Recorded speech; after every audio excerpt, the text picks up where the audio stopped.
Olá pessoal, sejam todos bem-vindos a mais um videocast aqui no meu canal.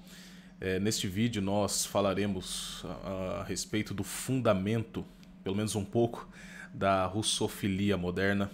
É um tema que vem me interessado muito por conta de observar nas redes sociais, em debates, em comentários do pessoal, principalmente do pessoal católico, a respeito da Rússia, do nacionalismo russo, e como realmente muitas pessoas estão se alinhando a um certo pensamento dugnista, é isso, como se este pensamento de fato refletisse um certo combate ao mundo moderno, ao liberalismo, ao individualismo liberal, não é isso? Eu estou vendo muitas pessoas realmente partirem para esse caminho e de fato por um motivo que não necessariamente é falso, não necessariamente é errado, mas que aquilo que elas estão deduzindo desse motivo, aí sim está o erro.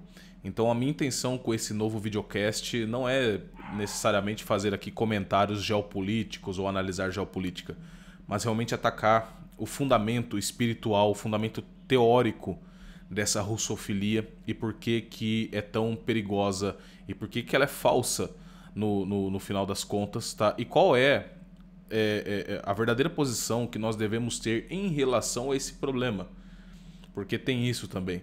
O que mais acontece é o fato de que as pessoas colocam nações ou colocam potências ou um governante específico como se ele fosse o mal do mundo e combatendo esse mal, nós iríamos alcançar uma paz, nós iríamos alcançar o mundo perfeito. E isso eu vejo acontecer em todas as ideologias, porque de fato, assim, o objeto da ideologia é essa busca de um mundo perfeito, derrotando um determinado inimigo que represente o mal absoluto, metafísico, né, no mundo e precisa derrubá-lo. Eu vejo isso muito, muito, muito, tanto de um lado como do outro, ou seja, aqueles que são mais russófilos têm, por exemplo, o liberalismo norte-americano como o mal do mundo, como se fosse o demiurgo, e que derrotando esse demiurgo nós alcançaríamos a paz terrena, como vice-versa, nós temos que derrotar a Rússia, derrubar os russos, aí sim nós alcançaremos a paz terrena, um mundo perfeito. Mas o que é isso? Isso tem um fundamento, isso tem uma base espiritual em comum. Isso tem uma base realmente desviada da verdadeira espiritualidade, uma base desviada do cristianismo, uma base completamente desviada do fim último devido do homem, que não é de fato a paz terrena, a felicidade terrena, mas sim a bem-aventurança com nosso Senhor e Salvador Jesus Cristo, ou seja, ter a visão beatífica de Deus na próxima vida. Esse é o fim último devido do homem, que não é alcançado nessas categorias ideológicas de vamos derrubar uma nação, vamos derrubar um inimigo e alcançar a paz terrena. Não, isso na verdade é revolucionário. Isso na verdade é gnóstico, tanto na sua base como nas suas deduções, como no seu fim. Isso é um pensamento gnóstico, mas isso está infestado na modernidade, tanto naqueles que apresentam-se como eu sou conservador, eu sou direitista, eu sou esquerdista, tanto em todas essas ideologias modernas, né, nós estamos assistindo aqui de fato o mesmo fundamento. Porque esse mesmo fundamento advém do quê? Da falta de fé, da apostasia. Esse é o fato, da apostasia. E não é à toa, né, que muitos católicos estão caindo nessa conversa porque não tem um direcionamento espiritual correto. Porque infelizmente sim, houve um enfraquecimento histórico da posição da Igreja Católica na sociedade, ou seja, toda a questão da fé pública.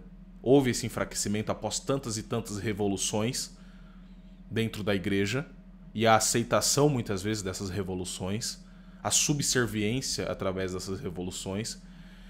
E os católicos foram tendo o poder temporal, né, como se sacrossanto fosse.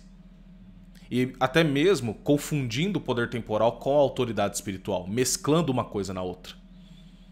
Então, acaba vendo um nacionalismo que aparece ao público com um esquema sacrossanto, né? Como se fosse realmente uma coisa assim, iluminada, sacra, apresenta-se contra algumas agendas da modernidade.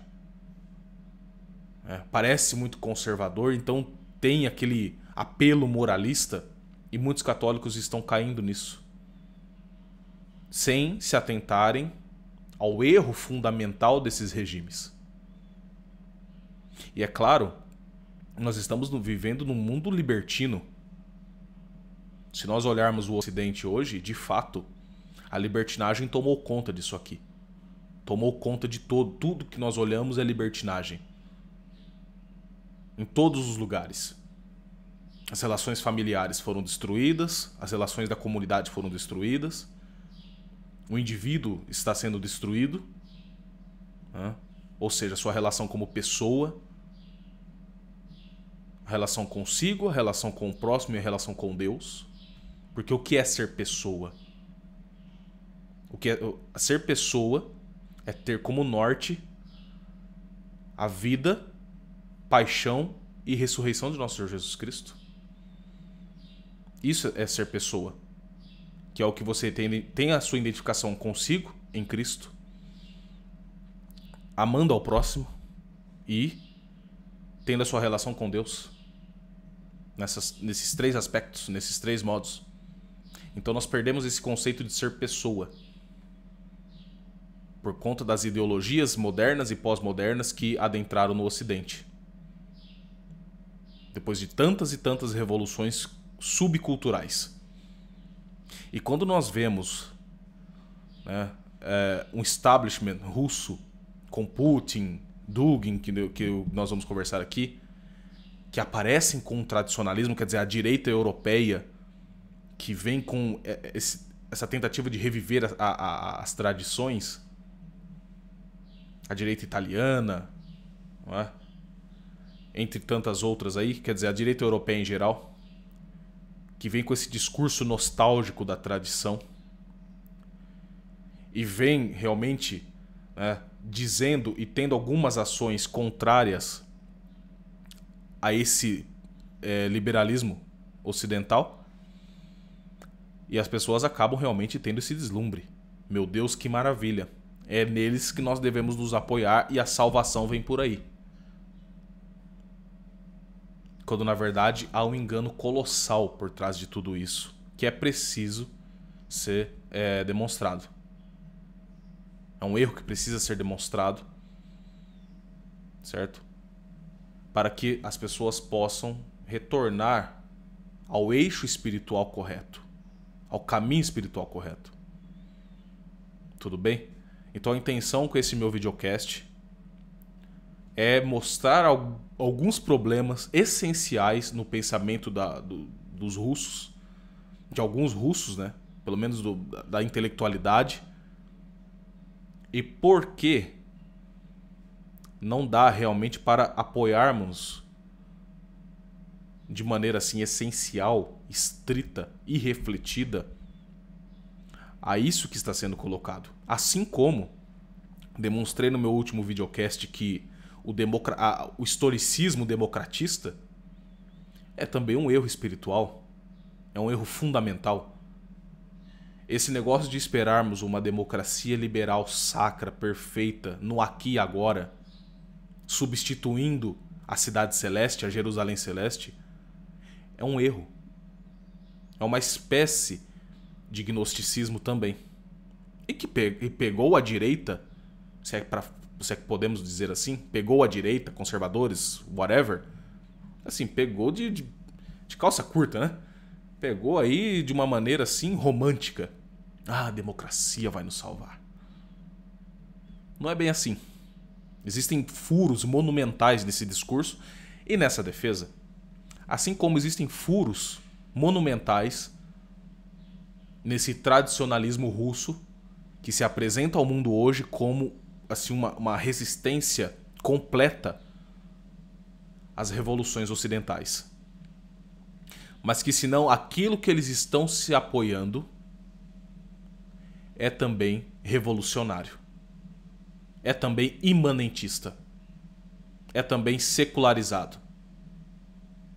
E nada deve, né, a verdadeira tradição católica, cristã, que reinou sim, né, por praticamente um milênio. Não tem nada a ver. Nada a ver.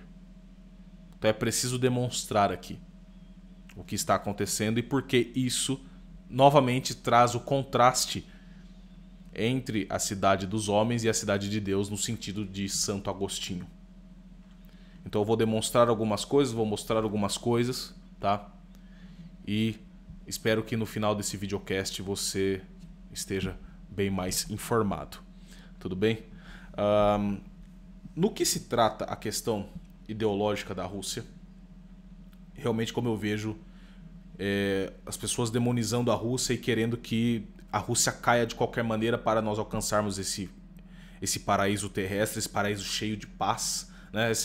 Os regimes, o mundo cheio de paz após a queda da Rússia, etc. O que é completamente um erro, né? E como nós devemos abordar a questão da Rússia com a devida racionalidade? Existe uma maneira de abordarmos isso? É lógico que sim. E é realmente, como dizia São Tomás de Aquino, nos apoiarmos nos ombros de gigantes. Ver aqueles intelectuais que mais trabalharam a questão de maneira racional. E tem um livrinho aqui muito bom que eu já indiquei algumas vezes, mas vai servir aqui muito bem para ilustrar, que é o livro de um filósofo russo, né, chamado Nikolai Bordiev, certo? Ele é um filósofo do século XX, né? Nasceu em Kiev em 1874 e escreveu esse livrinho aqui, Uma Nova Idade Média. Tudo bem? Eu guardei uma citação aqui que eu quero ler para vocês, que ilustra muito bem a abordagem do Nikolai Bordiev a respeito da Rússia, porque tem um capítulo nesse livro aqui que ele vai falar somente da Revolução Russa, da Revolução Comunista. Não é isso? E é muito bom esse pensamento dele. Veja. O espírito moral dos russos não poderia aceitar nenhuma supremacia da noção estatista, a qual para eles permanecerá sempre subalterna, sendo que muitas vezes desaparecerá completamente. É próprio dos russos um anarquismo singular. O povo russo tende para o reino de Deus, e é o que explica não apenas as suas virtudes, mas ainda vários dos seus vícios. Porque o paraíso lhe escapa, e, contudo, há o encargo de obediência ao mundo que o homem deve assumir sobre a terra. Existe, com relação ao desenvolvimento histórico, um dever que muitas vezes os russos esquecem. Esta é a grande razão pela qual a nossa desgraçada e triste revolução deve ser chamada nacional. A alma do homem russo tende para o reino de Deus, mas cede facilmente às tentações, às contrafações e às ilusões. Cai facilmente em poder do reino das trevas. E o reino da mentira e das contrafações estabeleceu-se na Rússia. Há nos bolchevistas algo que é de um outro mundo, que pertence ao além. Direi, o que os torna lúgubres.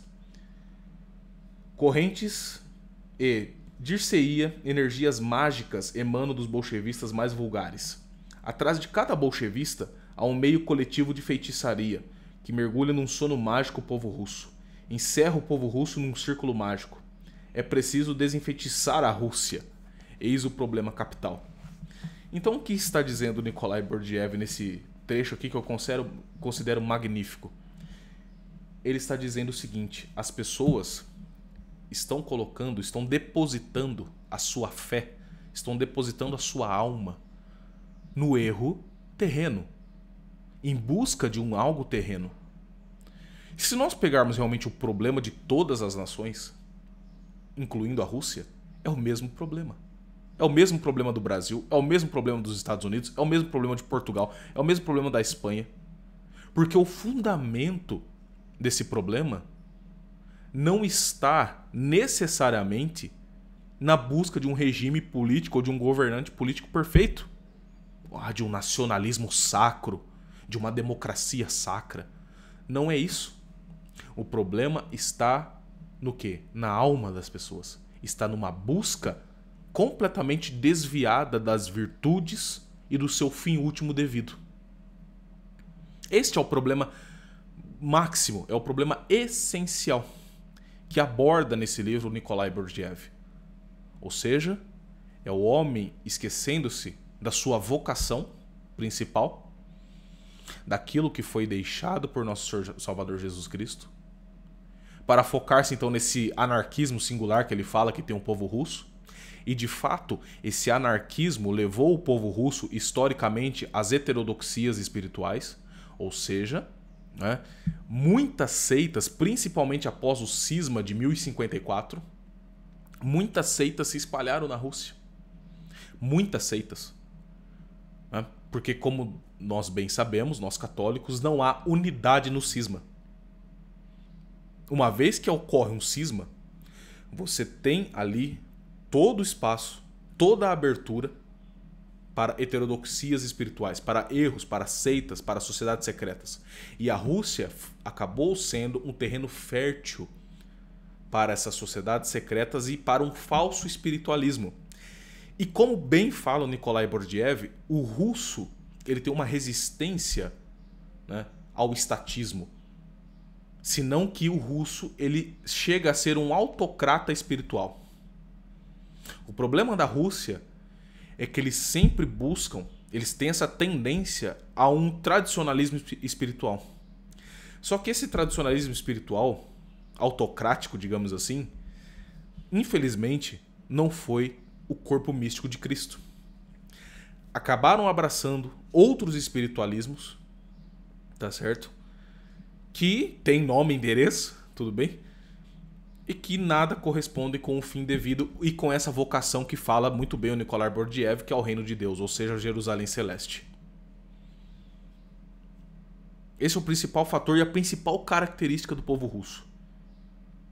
Que é esse anarquismo singular que repousa no problema da espiritualidade. Por isso é preciso falar do fundamento espiritual, não somente da questão geopolítica ou das ações do Putin, etc. Não, não é somente isso. Porque o establishment russo, de fato, está lotado de ex-membros, entre muitas aspas, da KGB, incluindo o próprio Putin. O Dugin, que é o ideólogo russo por excelência, tem ligações, teve ligações com a KGB. O pai do Dugin era da KGB, certo? Então eles têm essas ligações. Só que o fundamento está muito além da KGB. Vai muito além, precede a criação da KGB, mas é lógico que sim. Precede toda a estruturação. Inclusive, a própria Revolução Russa foi possibilitada, né, por conta realmente desses desvios espirituais e dessa busca por um paraíso terrestre. Que é o que novamente diz nesse trecho Nikolai Bordiev, quando ele fala que os bolcheviques têm um apelo mágico. O que seria esse apelo mágico? É de fato hipnotizar as pessoas, hipnotizar aqueles que estão buscando uma espiritualidade, mas estão vazios dentro de si, né? E que querem preencher esse vazio com uma sensação de paraíso terrestre. De paraíso terrestre. E isso foi percebido pelos grandes intelectuais russos revolucionários, sendo o Eduard Limonov, o Dugin, os principais profetas desse modernismo russo. E eu digo modernismo russo aqui sem o menor problema, porque se nós pegarmos toda a estruturação ideológica do Dugin, ela é modernista, por mais que ele tente dar um verniz tradicionalista nela. E isso tem uma razão de ser, porque o Dugin bebeu de todas as fontes dos famigerados perennialistas, ou seja, da escola tradicionalista oriental. Ele bebeu das fontes de Guénon, René Guénon, né? Bebeu das fontes de Fritjof Schuon, bebeu das fontes de Martin Heidegger. O Dugin é um heideggeriano em estrito senso, de Carl Schmitt. Bebeu das fontes de Júlio Zévola, mas que Júlio Zévola e René Guénon não se davam bem. O Júlio Zévola é muito mais doidão, porque a ideia do Júlio Zévola, por exemplo, era juntar o poder espiritual e a autoridade, o poder temporal e a autoridade espiritual num novo império, fazer uma Roma 3.0 ali e destruir a Igreja Católica. Essa era a ideia do Júlio Evola. Muito doido da cabeça. Muito maluco. Ele era um cara extremamente brutalista nessa questão. Escreveu um livro chamado Revolta contra o Mundo Moderno. E de fato ele é um revoltado. Ele queria destruir, né, todo o aparato ocidental através da força, se fosse possível. E quando nós falamos que Dugin, Evola, etc., são fascistas, não é aquele xingamento pueril da esquerda, né? Quando não gosta de uma pessoa, você é fascista. Não, não é isso. Eles são de fato fascistas. De fato o são, cientificamente falando. E isso está na principal teoria do Dugin, que é o seu livro, de 400 e tantas páginas, chamado A Quarta Teoria Política. E ali você vê, né, a estruturação que o Dugin faz, certo? Daquilo que ele quer como um novo império. Uma maneira de salvar o mundo. Que é o que eu vou demonstrar um pouco para vocês aqui dessa teoria. Mas primeiro é preciso comentarmos a respeito de Guénon. E por que o Dugin ele tem como base esse tradicionalismo. Quando o Dugin comenta a respeito de geopolítica, ele passa aquele verniz conservador a favor das tradições e contra realmente toda espécie de liberalismo individualista. Mas por um outro lado, o Dugin espera que uma massa amorfa, uma massa gigantesca que junte tudo aquilo que se apresentou contra o Ocidente historicamente, abrace aquilo como uma forma de resistência ao liberalismo ocidental. E não importa o que seja. Se for uma espiritualidade oriental, se for uma espiritualidade, se for um espiritismo mesmo, porque o Dugin acredita que aqui no Brasil a nossa tradição repousa no candomblé, ou seja, não conhece o Brasil. Né? Então ele acredita nesse relativismo religioso, nesse subjetivismo religioso, porque por trás desse subjetivismo religioso, para o Dugin, né, repousa uma tradição espiritual que se divide em duas vias esotéricas: a via da mão esquerda e a via da mão direita. Tá? Isso está num texto do Dugin. Adivinha o nome do texto do Dugin? Chamado O Gnóstico. Aí o pessoal vai me zoar, falar, mas de novo, Daniel, sei que esse negócio da gnose. Foi o Dugin que escreveu, O Gnóstico. E para ele repousa então na via da mão esquerda e na via da mão direita. E é nesse embasamento espiritual que ele vai estruturar a sua quarta teoria política. Porque o que é a quarta teoria política? Né? Vamos dar uma palhinha aqui.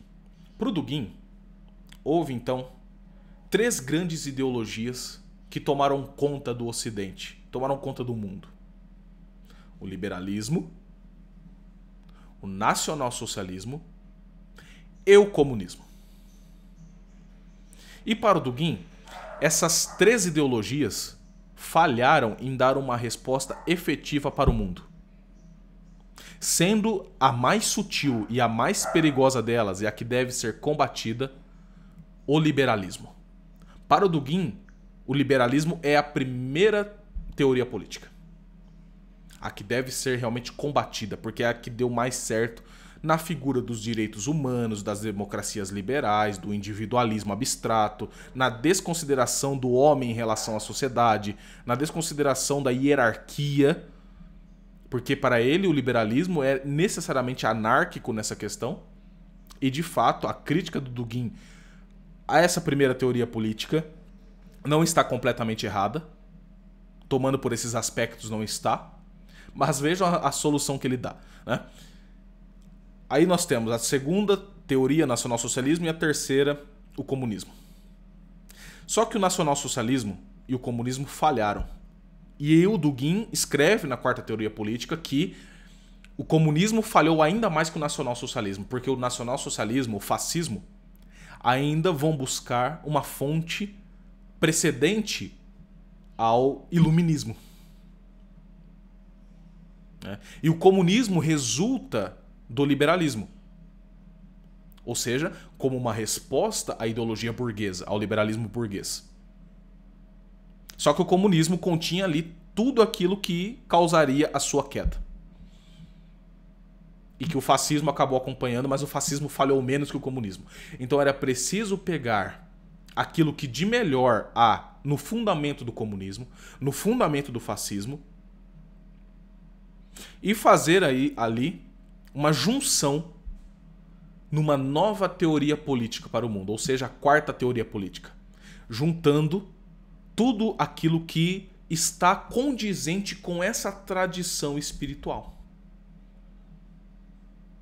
Tudo aquilo que nessas ideologias está em consonância com essa tradição primordial. Que se divide, então, nessas duas vias, a via da mão esquerda e a via da mão direita, como fala o Dugin. Tudo bem? Então aqui eu vou colocar agora na tela um trecho do livro do Dugin, da Quarta Teoria Política, onde ele vai falar da questão teológica, que é a questão que mais interessa para nós. É a questão do fundamento, tá bom? Eu vou colocar na tela para vocês aqui. Pera aí. Olha lá. Já coloquei aqui já, na página 35. E ele comenta aqui. O retorno da tradição e da teologia. A tradição, religião, hierarquia, família. A tradição com T maiúsculo, né? E seus valores foram sobrepujados na aurora da modernidade. Essa crítica é prática, assim, é essencial dos perennialistas. Em dizer que a modernidade destruiu, né, essa concepção da tradição primordial. A modernidade vai contra essa tradição primordial, né, que precede os monoteísmos. Ou seja, o cristianismo, o judaísmo e o islamismo. Que por trás dessas três grandes tradições há essa tradição primordial. O Brahma, né, no sentido do Guénon. Em verdade, todas as três teorias políticas foram concebidas como construções ideológicas artificiais por pessoas que compreenderam de vários modos a morte de Deus, como no caso de Nietzsche, o desencanto do mundo, como Max Weber, e o fim do sagrado. Este foi o núcleo da nova era da modernidade. O homem passou a substituir Deus, a filosofia e a ciência substituíram a religião e os construtos racionais, enérgicos e tecnológicos tomaram o lugar da revelação. Porém, se o modernismo se exauriu na pós-modernidade, então ao mesmo tempo o período de teumaquia direta chega a um fim junto com ela. As pessoas pós-modernas não são contrárias à religião, mas ao invés indiferentes. Ademais, certos aspectos da religião, via de regra, relativas às regiões do inferno, a textura demônica dos filósofos pós-modernistas são bastante atrativas. Em qualquer caso, a era da perseguição à tradição acabou, ainda que, segundo a lógica do pós-liberalismo, isso provavelmente levará à criação de uma nova pseudo-religião global, baseada nos restos de cultos sincréticos disparatados, no ecumenismo caótico desenfreado e na tolerância. Isso seria mais o Shuon. Enquanto esse curso dos eventos é, de alguma maneira, ainda mais aterrorizante do que o materialismo e o ateísmo dogmático diretos e descomplicados, o enfraquecimento da perseguição da fé pode ser aquela chance se os representantes da quarta teoria política agirem consistentemente e descompromissadamente na defesa dos ideais e valores da tradição. Ou seja, para os perennialistas, o ateísmo, o materialismo, são coisas extremamente vulgares que repousam na via da mão esquerda, ou seja, na via do panteísmo grosseiro. Porque para eles, né, a gnose seria algo extremamente sofisticado, apenas para pessoas que, no sentido hinduísta, estão na casta sacerdotal, né, ou na casta dos intelectuais, das pessoas mais bem esclarecidas.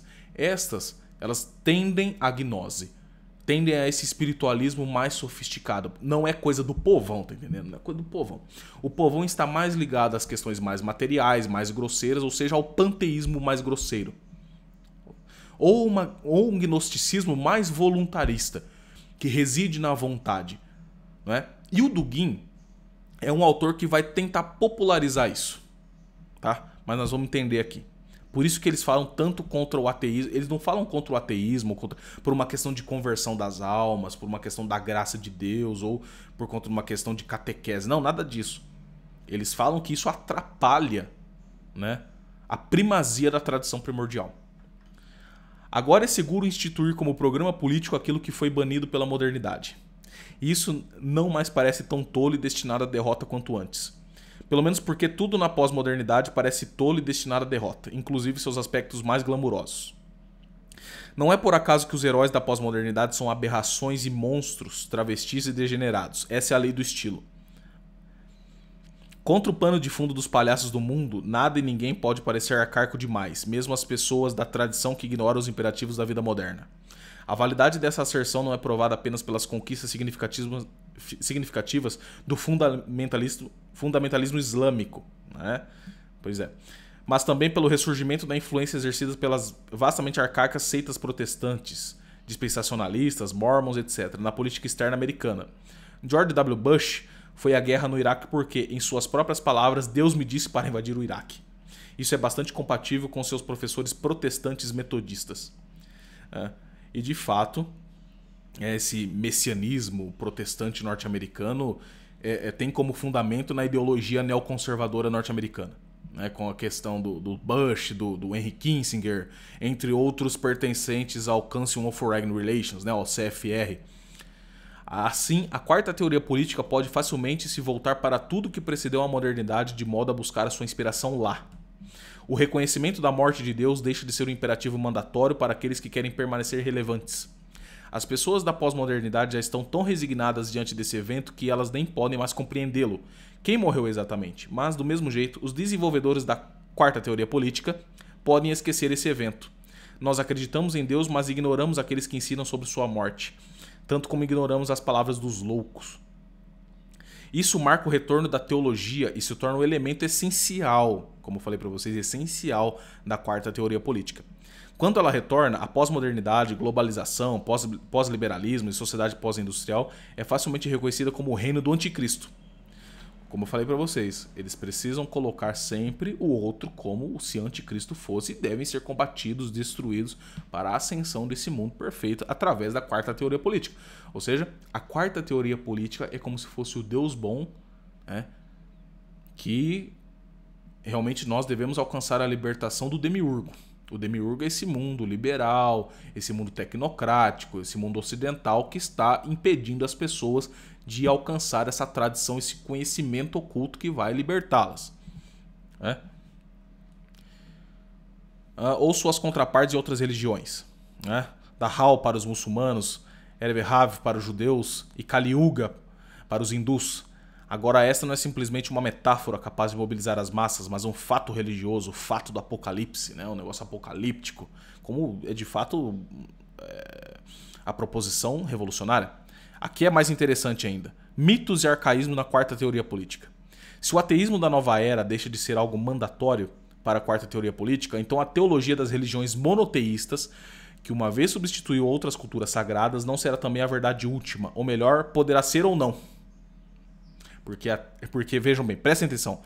Então a teologia das religiões monoteístas, que uma vez substituiu outras culturas sagradas, ou seja, havia outras culturas que precedem essas teologias do monoteísmo, que residem nessas três grandes tradições, né?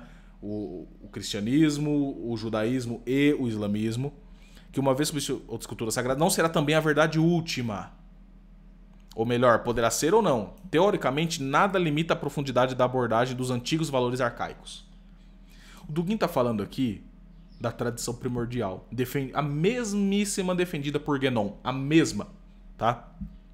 A qual pode assumir um lugar específico na nova construção ideológica. após ser adequadamente reconhecida e compreendida.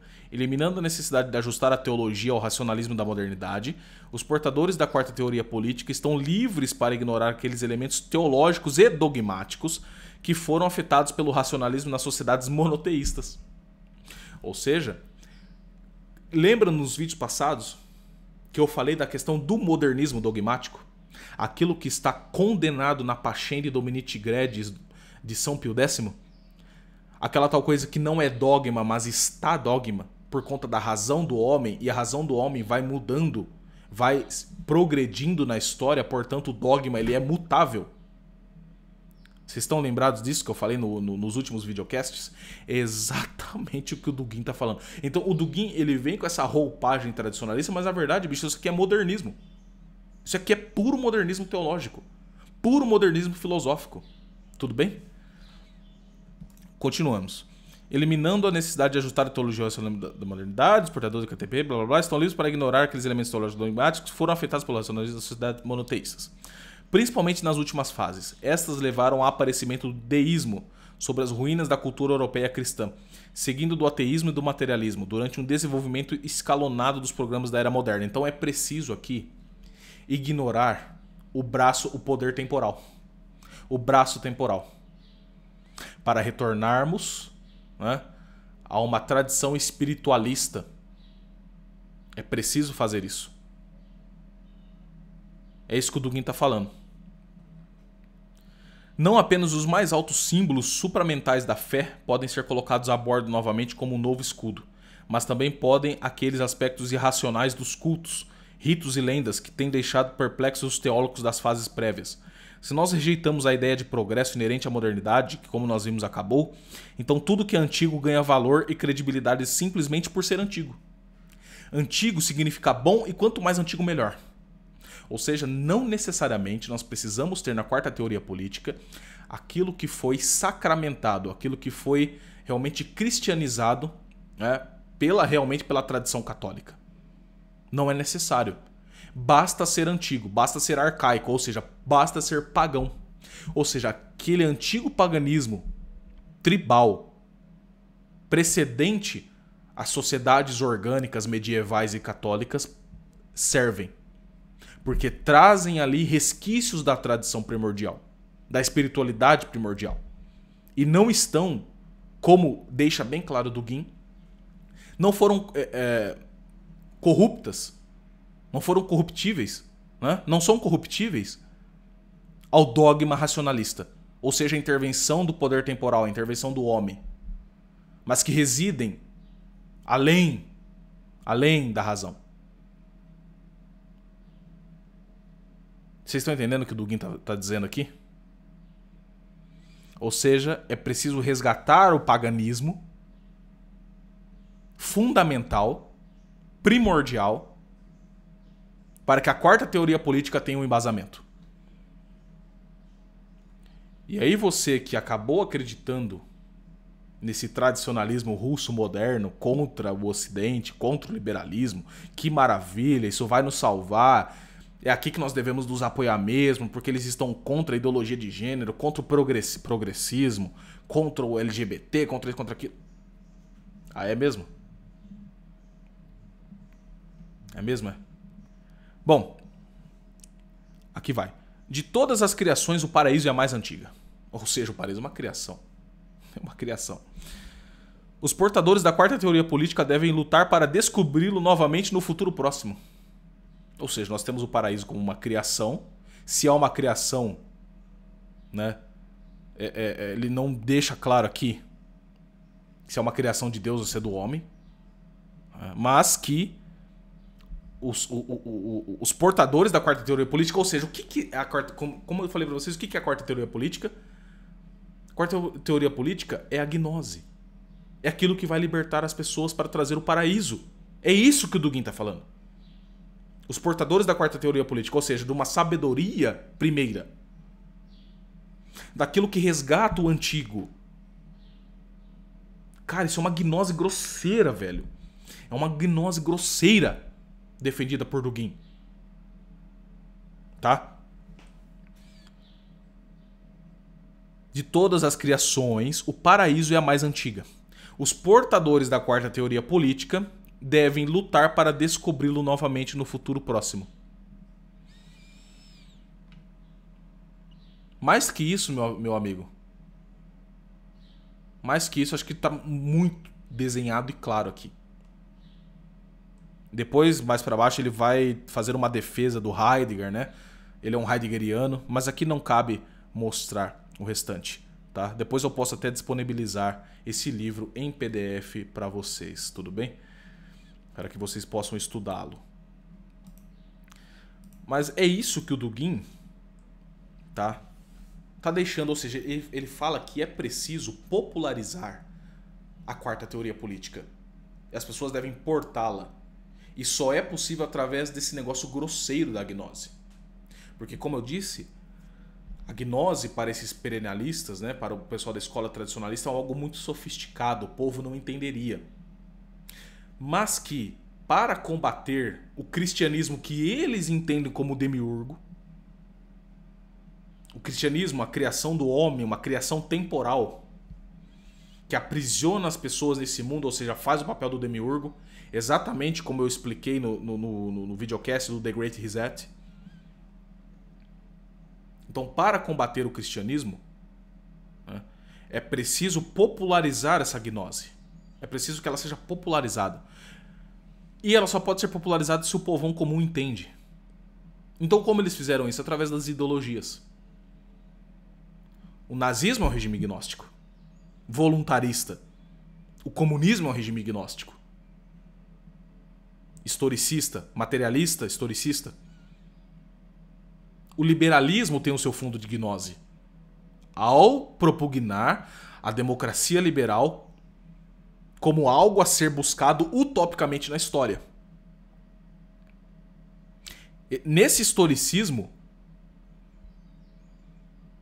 que está realmente na base dessas ideologias modernas, né, encontra-se ali então esse conhecimento oculto que vai nos libertar dessa criação do homem que é o cristianismo, o catolicismo. Mas que o Dugin, então, fazendo uma mistura, uma salada mista, né, de gnosticismo grosseiro, ralé, com as outras 3 ideologias que ele condena, mas que ele usa para resgatar esse fundamento primordial.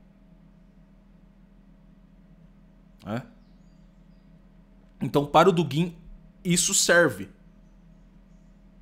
Porque isso leva as pessoas, de alguma maneira, a uma tradição muito anterior a essas religiões monoteístas.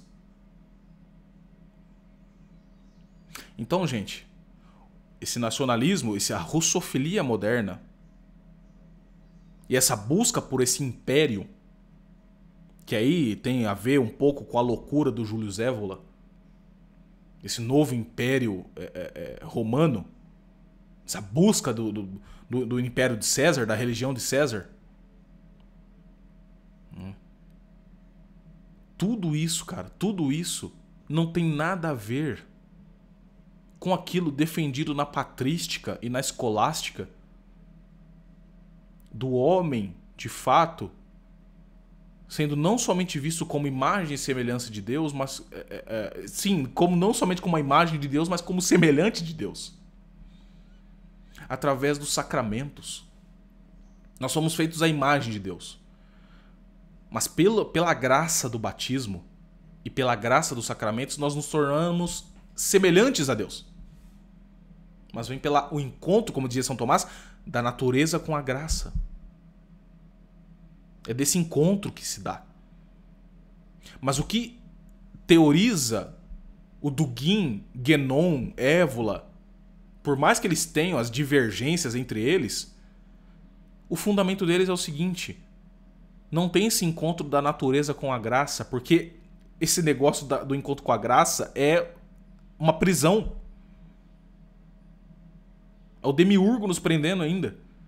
Não, é só a natureza que, através de uma autoconsciência de si mesma, por um processo histórico, vai alcançar o paraíso. Nem que nós tenhamos aqui que popularizar esse aspecto de algo oculto. através das ideologias. Tá? Que é o que eu vou mostrar um pouco para vocês nesse texto do Dugin, né? Chamado O Gnóstico. Tá? Eu vou colocar aqui para vocês um trecho para vocês verem o que eu tô falando. Vou colocar aqui. Peraí. Aqui. O Gnóstico, por Alexandre Dugin. Vou pegar esse trecho aqui apenas, ó. Depois eu vou deixar o link para vocês. A humanidade sempre teve dois tipos de espiritualidade, dois caminhos. Caminho da mão direita e caminho da mão esquerda. O primeiro é caracterizado pela atitude positiva, né, com o mundo circundante. O mundo é visto como harmonia, paz, equilíbrio, bondade. Todo mal é visto como um caso particular, um desvio da norma, algo dispensável, transitório, sem profundas razões transcendentais. O caminho da direita é também chamado o caminho do leite. Não fere pessoa, preserva da experiência radical, a retira da imersão em sofrimento, do pesadelo da vida. Isso é pura gnose. A vida é um pesadelo, a vida temporal é um pesadelo, a matéria é um pesadelo. Isso aqui é pura maldade. Isso aqui é pura maldade substancial, é o puro mal substancial. A vida é ruim. Não tem salvação nisso aqui, não é possível alcançarmos a graça. Não é possível termos o encontro da natureza com a graça. Este é um caminho falso, ele leva a um sonho. Ou seja, nós nos alienamos desse mundo. Esse é o puro discurso marxista. O que é a alienação das classes? É isso aqui, que se dá através da superestrutura, como entendem os marxistas. O que é a superestrutura? É a Igreja Católica, que aliena as massas. E é preciso um caminho, uma via de salvação dessa alienação, que é a gnose. Ele leva um sonho, quem segue por ele não chegará a lugar algum. Vamos continuar aqui, é interessante. O segundo caminho, o caminho da mão esquerda, vê tudo em uma perspectiva invertida. Não a tranquilidade láctea, mas o sofrimento negro. Não a calma silenciosa, mas o drama tortuoso e impietoso de uma vida angustiante. Esse é o caminho do vinho. Ele é destrutivo e terrível. A raiva e a violência reinam lá. Para quem está seguindo por esse caminho, toda a realidade é percebida como um inferno, como exílio ontológico, como tortura, como a imersão no coração de alguma catástrofe inconcebível originária das alturas do espaço. É assim que eles veem a realidade, tá? Tudo bem? É por isso que eles defendem que você seja tratorizado no caminho da revolução. Se no primeiro caminho tudo parece tão bom, no segundo muito mal. Este caminho é monstruosamente difícil, mas apenas esse caminho é verdadeiro, ou seja, o caminho da busca pela gnose. Porque a via da mão esquerda está impregnada dessa maldade, ou seja, é o caminho grosseiro, é o caminho panteísta. É o caminho de uma certa divinização da matéria. A que alguns gnósticos se opõem. Só que o Dugin, para montar a quarta teoria política, ele junta tudo numa salada mista. É panteísmo, é gnose e todas as heterodoxias possíveis para destruir esse mundo demiúrgico que é o Ocidente. Tá? É difícil tropeçar nele e é ainda mais difícil de perecer. Ele não garante nada, ele não tenta ninguém, mas apenas este caminho é o único e verdadeiro. Quem o segue vai encontrar a glória e a imortalidade. Quem resistir vai conquistar, vai receber o prêmio, que é maior que a vida. Tudo bem? Então você vai transcender essa vida malvada, essa vida ruim, essa vida... Vocês estão entendendo o que o Dugin está dizendo aqui? Tá certo? Então essa dualidade nada mais é que a língua bífida da serpente. É aquilo que se opõe à busca de fato do homem em matéria e forma, em corpo e alma, a Jerusalém Celeste. Porque quando nós falamos de um composto de corpo e alma, os gnósticos começam a bater pezinho. Como assim corpo e alma?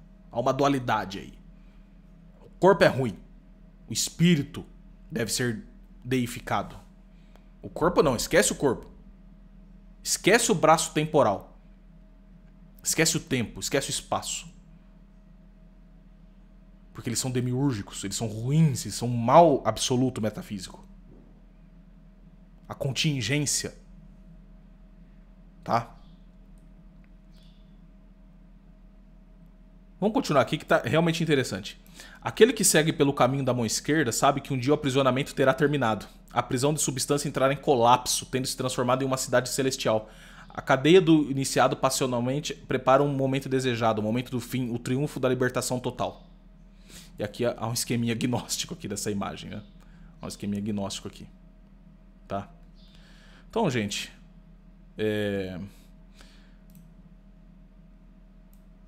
Para vocês terem noção aí de que o fundamento dugnista, o fundamento evoliano, o fundamento guénoniano e de todos os seus erros e falsidades, porque ignora tudo aquilo que nós somos, passa um rolo compressor na história, passa um rolo compressor no sentido mesmo da história, interpretam o Apocalipse como se imanentista fosse. Porque nós temos na concepção tradicionalista, perennialista, por exemplo, o Guénon, na questão dos ciclos históricos. Então eles caem sempre nessa questão do historicismo e do milenarismo. Muitas seitas gnósticas são milenaristas, porque ficam nesse negócio romântico do fim da história, do Apocalipse, e que é preciso ter uma construção, um processo para nos salvar, para alcançarmos o paraíso aqui, como fala o Dugin, tanto nesse texto como na quarta teoria política, que é preciso buscarmos o paraíso através dela. Vem cá, isso é algo para os cristãos se apoiarem? Isso é algo para nós termos como um romantismo irrefletido? Porque eu não digo aqui, tendo em contraste com o que fala o Nikolai Bordiev. Vejam, isso aqui é legal de explicarmos, né?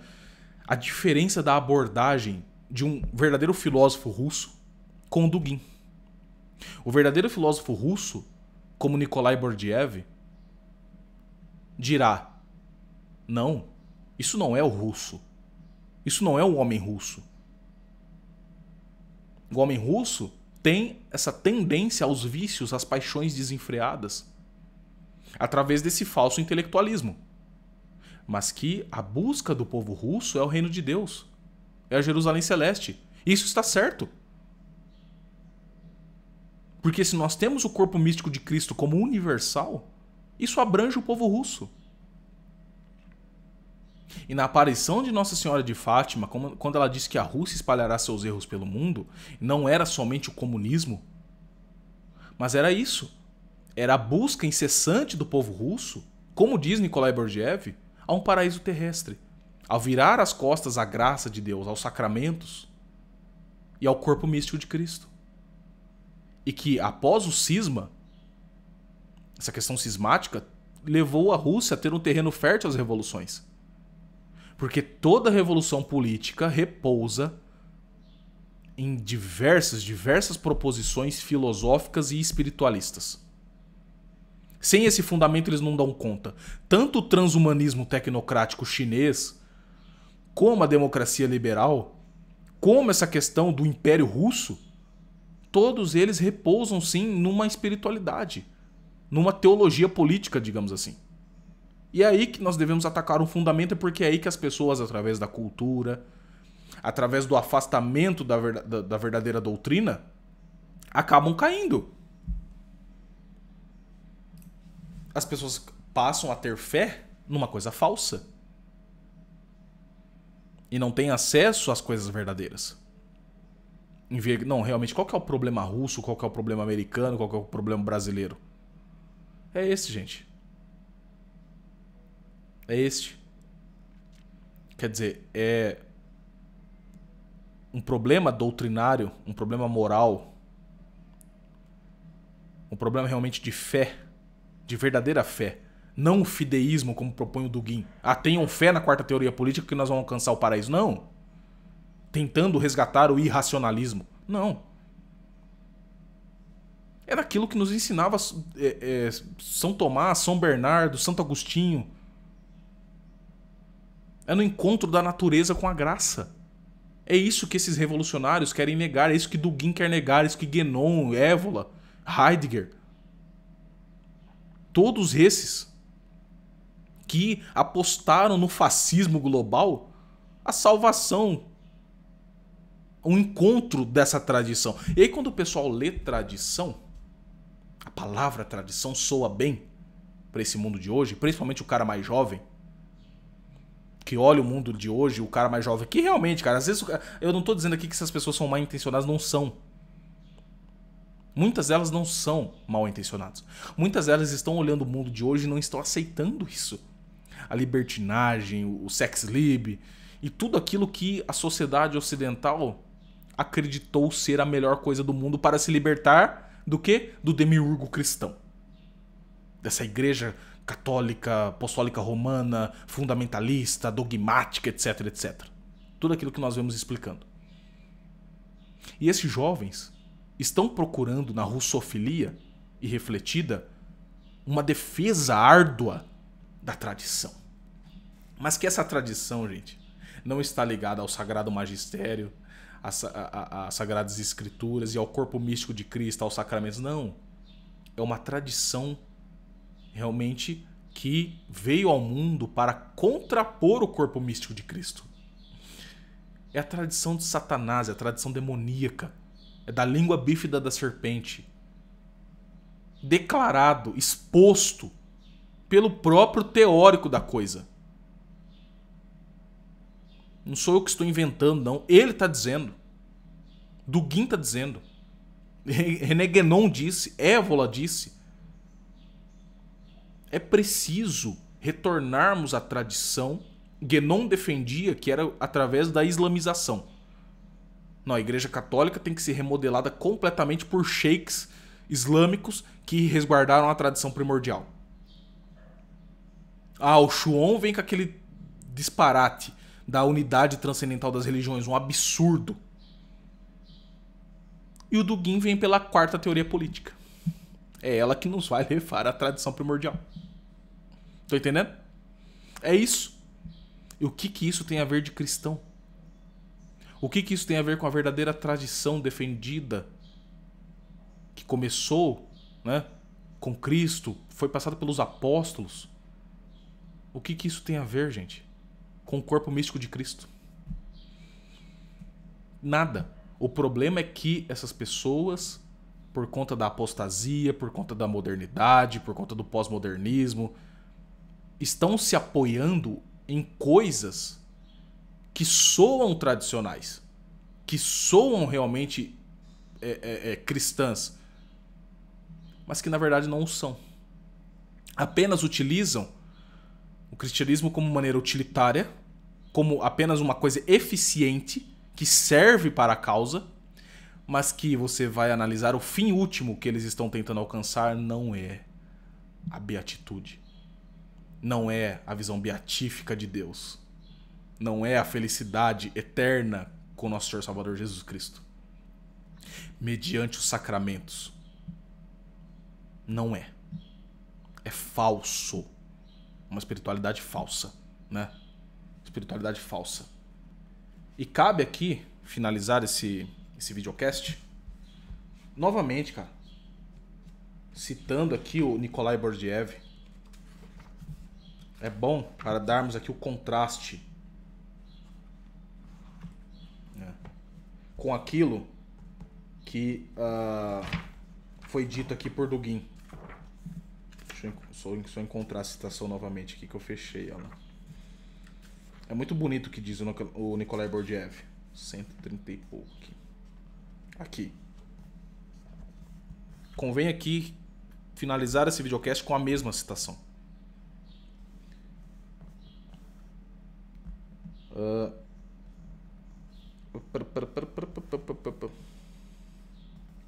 O espírito moral dos russos não poderia aceitar nenhuma supremacia da noção estatista, a qual para eles permanecerá sempre subalterna, sendo que muitas vezes desaparecerá completamente. É próprio dos russos um anarquismo singular. O povo russo tende para o reino de Deus, e é o que explica não apenas as suas virtudes, mas ainda vários dos seus vícios. Vejam a diferença da abordagem, até mesmo antropológica e psicológica, que Bordiev faz dos russos, né? Porque o paraíso lhe escapa, e contudo há um encargo de obediência ao mundo que o homem deve assumir sobre a terra. Existe, com relação ao desenvolvimento histórico, um dever que muitas vezes os russos esquecem. Esta é a grande razão pela qual a nossa desgraçada e triste revolução deve ser chamada nacional. A alma do homem russo tende para o reino de Deus, mas cede facilmente às tentações, às contrafações e às ilusões. Cai facilmente em poder do reino das trevas. Então isso que o Dugin promete não é o mesmo que o Nikolai Bordiev analisa com muita sinceridade. O Dugin promete aos russos o mundo das trevas. Não há maior inimigo dos russos do que ele mesmo. Tudo bem? Então, gente, esteja explicado para todos vocês. Espero que vocês tenham gostado desse videocast. Espero que possam refletir. E se você, por um acaso, acabou caindo irrefletidamente nisso, por conta de estar realmente, digamos assim, de saco cheio da libertinagem, etc., reflita. Reflita. E veja que não é por conta de que a Rússia caiu nesses erros que nós não devemos analisá-la como de fato faz Bordiev, tendo o russo como também um ser humano de corpo e alma, que necessita dos sacramentos e necessita da graça e necessita da igreja. É assim que nós devemos ver os russos e toda a beleza da Rússia e tudo aquilo de bom que a Rússia tem, porque de fato tem, e toda a peculiaridade do povo russo que deve ser conhecido. Deve ser conhecido através da verdade, dos fatos e da história. Não por uma visão ideológica que tende, ora, a sacralizar os erros, ou ora, demonizar o povo russo, querendo que eles sejam eliminados da história. Tudo isso está no braço revolucionário. Tudo bem? Então é isso, gente. Até os próximos vídeos, até os próximos videocasts aqui do canal na próxima semana. Anunciarei o tema. E meu muito obrigado a todos.